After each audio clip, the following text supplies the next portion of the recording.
कर्नाटक में टिकट वितरण में देरी और बागियों से जूझ रही बीजेपी ने सत्ता में वापसी के लिए जोरदार प्रचार अभियान चलाने का फैसला किया है। बीजेपी सूत्रों के मुताबिक 20 अप्रैल को नामांकन का काम पूरा होने के बाद बीजेपी जोर शोर से प्रचार अभियान चलाएगी। इस अभियान की कमान खुद प्रधानमंत्री नरेंद्र मोदी संभालेंगे। उधर बीजेपी से बगावत कर चुके पार्टी के वरिष्ठ नेता और पूर्व मुख्यमंत्री जगदीश शेट्टार आज कांग्रेस में शामिल हो गए। वे अपनी मौजूदा सीट हुबली धारवाड़ सेंट्रल से कांग्रेस के टिकट पर चुनाव लड़ेंगे। बीजेपी के लिए यह दूसरा बड़ा झटका है। इससे पहले पूर्व उप मुख्यमंत्री लक्ष्मण सावदी ने भी बीजेपी छोड़ दी थी। बीजेपी ने आज 10 और उम्मीदवार घोषित कर दिए। अब केवल 2 सीटों पर ही उम्मीदवारों का ऐलान बाकी है। हालांकि बीजेपी के लिए वहां पर बागी बड़ा सिरदर्द बन गए हैं। इनमें से कई ऐसे वरिष्ठ नेता भी हैं जिन्होंने अपना पूरा जीवन पार्टी में खपा दिया, लेकिन अब बीजेपी से बगावत कर चुके हैं। जगदीश शेट्टार सबसे बड़ा नाम, आज वो कांग्रेस पार्टी में शामिल हो गए।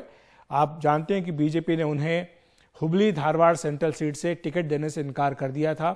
उनके बगावती तेवरों के मद्देनजर ही पार्टी अध्यक्ष जेपी नड्डा और केंद्रीय शिक्षा मंत्री धर्मेंद्र प्रधान ने उन्हें मनाने का प्रयास भी किया था।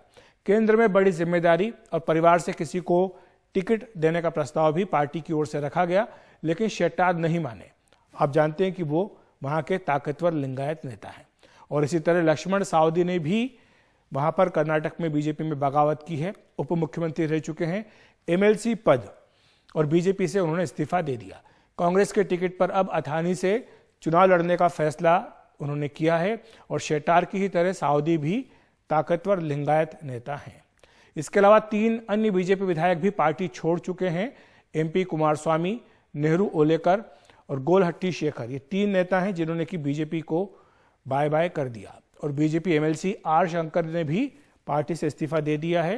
टिकट कटने से गुरु पाटिल और अनिल बेन के भी जो 2 नेता हैं बीजेपी के, वो नाराज बताए जा रहे हैं। निहाल किदवई हमारे साथ जुड़ रहे हैं। निहाल, आज हमने तस्वीरों में देखा है किस तरह से जगदीश शेट्टार भावुक दिखे। अपने चुनाव क्षेत्र में वो गए, वहां पर उनका जमकर स्वागत भी किया गया।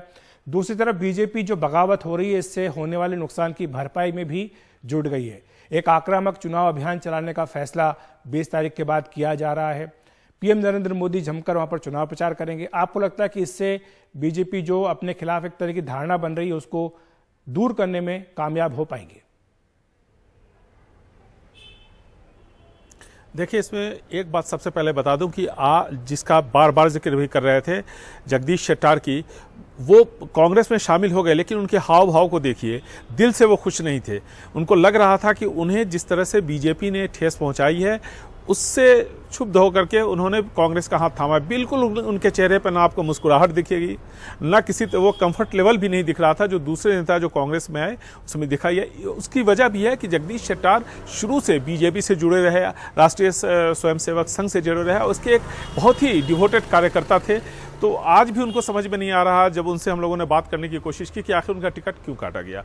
दूसरी बात जो आप कह रहे हैं, उसमें एक बात थोड़ा बीजेपी के जो केंद्रीय नेता हैं उनको देखना होगा कि किस तरह से वो गुजरात मॉडल को जिस तरह से कर्नाटक में लागू करना चाहते हैं, क्या वो वाकई हो पाएगा या नहीं हो पाएगा। जो डिस्कनेक्ट है, भाषा का भी एक डिस्कनेक्ट, बहुत बड़ा डिस्कनेक्ट है। हमने यहाँ देखा है, चाहे वो राहुल गांधी हो, नरेंद्र मोदी की सभाएं हो या कुछ दूसरी सभाएं, हाल में ही जेपी नड्डा की सभा भी हुई बेंगलुरु में। यहाँ लोग काफ़ी हिंदी जानते हैं, लेकिन भाषा की वजह से भी थोड़ी भीड़ भाड़ कम होने लगती है।